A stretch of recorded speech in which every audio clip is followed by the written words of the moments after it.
All right, to mount our light bar, we have to cut this out. So here, I already got most of it cut out. You got to cut this out. So there's a few things you should know when cutting this out, and I'll show them to you. All right, you got to cut these out. See how I cut them out? I cut this one with a regular handsaw. I cut this one with the PVC handsaw. It did a lot better, except I got this scoring right here.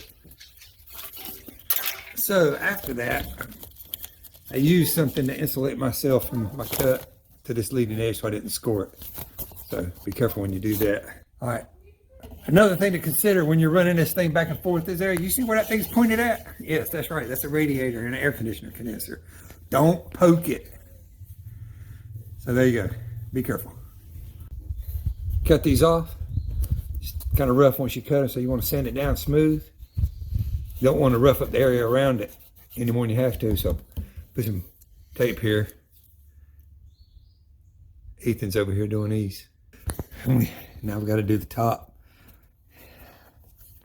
We know you can't see it, but you still don't want to goof it up, so tape the top too. Don't be slow. All right, we've got these sanded down. Now I have to mount this bracket on those two bolts. Those two bolts right here. So that this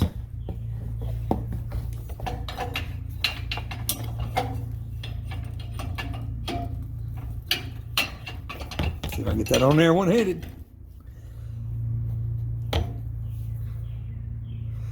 Looks something like that. Here's my problem. The holes in those brackets are not big enough. The holes in that bracket are not big enough. That ranks right up there with sucking. All right, got to correct that. I'll find a solution, let you know what it was. All right, there you go. Brackets on there. What I did was I used the unibit I had.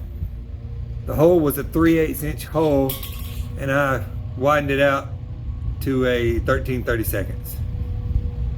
And it went right on. So there you go, there's your solution.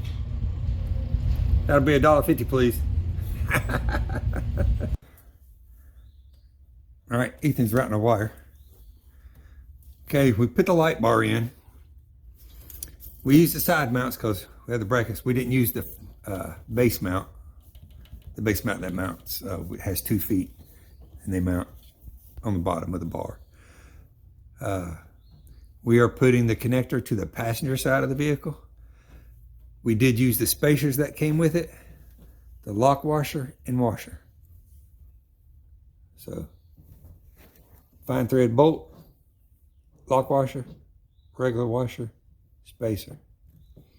Got this pretty tight. Used a wrench on the Allen wrench to get some good torque on it. It's on there nice and solid. All right, routing wires. All right, there's a couple extra holes right here in the inner fender wall. We mounted the relays to, ran the cables up. This is for the fog lights. Ran it across. You can follow the trail of zip ties. Tied it there. Left a pigtail on each side so that when the fog lights get mounted, they'll be able to just snag it. Now, where are the fog lights for getting there? Oh. We're going to mount the inline fuses on the battery terminal. You know, you can always do something different with these later.